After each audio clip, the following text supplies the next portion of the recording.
Kapag mataas o pabago-bago ang bills, madalas nasisira yung budget natin. Nakaka-pressure and pwedeng tamaan yung current month's budget. So, paano ba ito pwedeng i-handle? So, hi, I'm a mom of three and a breadwinner building a 60 million peso portfolio. At ito yung question of the day na sasagutin natin from Zillennials Life. Paano kapag yung utilities ang nag-fluctuate? Meralco or water bill, may adjustments kayong ginagawa for the next month?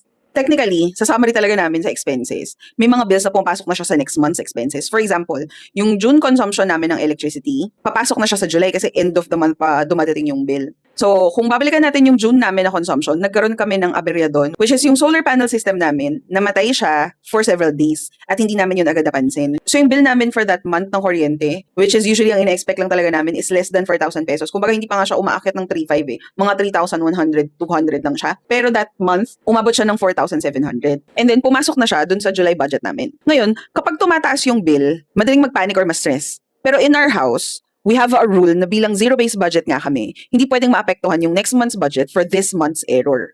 If mapapansin nyo sa videos ko, aside from the monthly expense report, we have a mid-month budget review. Technically, may weekly and daily tracking din yan. Pero magiging redundant kasi for discussion. However, for us, relevant na process siya to ensure the budget works. So pupunta tayo dun sa first layer of protection ng bahay namin, which is the house buffer fund. Technically, meron akong 3 layers ng emergency fund and ito yung naka-embed sa monthly budget namin na we can use for these situations. So, minor repairs, bill fluctuations, or help sa kamag-anak, dyan mapupunta yun lahat. Or dyan namin kukunin yun lahat. However, hindi pa naman kami naka-experience sa mga pagtaas na kagaya ng mga super unexpected, similar dun sa mga nakikita natin na posted here recently regarding sa mga Meralco bills nila and whatnot. So, sumasapat naman itong buffer fund na to keep us afloat or tama lang sa budget. Ngayon, sa budget kasi talaga namin, everything is static except for Meralco and water bill, including yung food expenses namin, which yun talaga is within our control.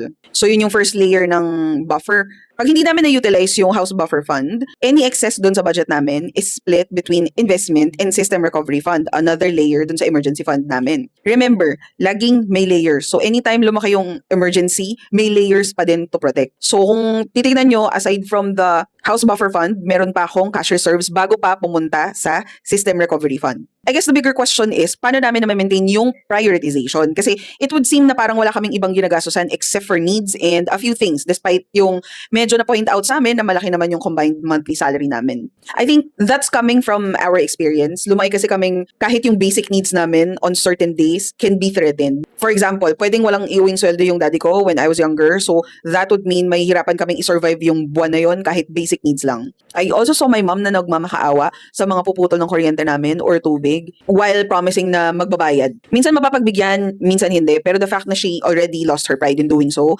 have greatly motivated me to ensure that none of us would have to do that ever again. Ngayon sa husband ko naman, he grew up not enjoying electricity din kasi they come from a remote place in Bicol and during that time, pag nitong mga bumabagyo, may chance for them to lose what little they have, even yung bahay nila. I remember him saying na kapag umaapaw na yung tubig, minsan nasa bubong sila and naghihintay ng relief goods na ibabagsak sa kanila ng either ng government or any institutions habang giniginaw sa bubong. Those experiences continue to motivate us to focus in protecting what we have built so far. Natagalan man kami mag-build compared with others na meron ng na-enjoy na kahit konting buffer sa buhay nila from their parents, mas nagiging maingat kami and intentional sa kung ano man yung konting ginhawa na meron kami ngayon. We are not simply building a budget, we are building a fort of protection. So, I am coming from a place of love when I say that spending is always based on what you prioritize in your life. Ano yung unang gusto mong protektahan? Is it your peace of mind, your family, your comfort, or what have you?